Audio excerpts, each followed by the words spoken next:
Oxiratingga ziyon yetkazadigan darajada dunyoga berilma. Ammo insonlarga yuk bo'ladigan darajada dunyoni unutib qo'yma.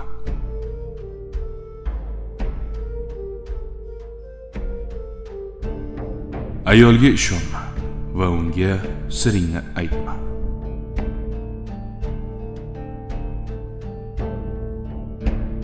Boyliging miqdorini do'st va dushmanga bildirma.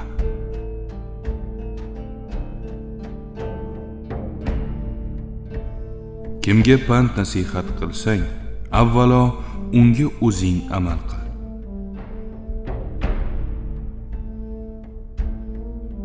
Foyda-yu ziyoningga o'zingni urib, obro'yingni to'kma.